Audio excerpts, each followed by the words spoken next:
అధికారం ఉంది కదా అని ఇష్టానుసారంగా వైసీపీ కార్యకర్తలపై కేసులు పెడితే వచ్చేది వైసీపీ ప్రభుత్వమే అని గుర్తుంచుకోవాలని హెచ్చరించారు మాజీ మంత్రి విశ్వరూప్. అధికారంలో ఉన్నప్పుడు ఇలాగే విర్రవీగి 11 సీట్లకు పరిమితమైన విషయం గుర్తుంచుకోవాలని కౌంటర్ ఇచ్చారు మంత్రి స్వామి.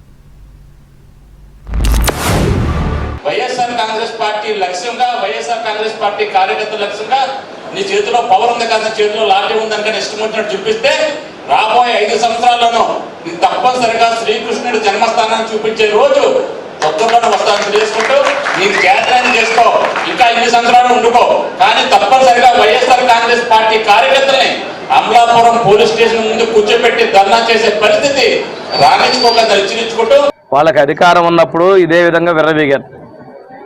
అధికారం పోయిన తర్వాత మతి భ్రమించి మాట్లాడుతున్నారు. ఎక్కడున్నా గుడ్డలు ఎడదీస్తా ఉన్నా అంటే బట్టలు ఓడదీసేది ఏందండి సంస్కృతి? ఆ రోజు డోర్ డెలివరీలు చేశారు, ఆ రోజు ఎవరు నోటు తీశారు? ఈరోజు మాజీ ముఖ్యమంత్రి వెళ్తాను మేము స్వేచ్ఛగా అలౌ చేస్తున్నాం, ప్రజాస్వామ్యాన్ని కాపాడుతున్నాం. ఆ విధిమీరిన పోకడల వల్లే, వింత పోకడల వల్లే ప్రజలు చేత్కరించారు. 150 నుంచి 11 తీసుకొచ్చారు. రేపు 11లో 1 కూడా కనిపించే పరిస్థితి లేదు.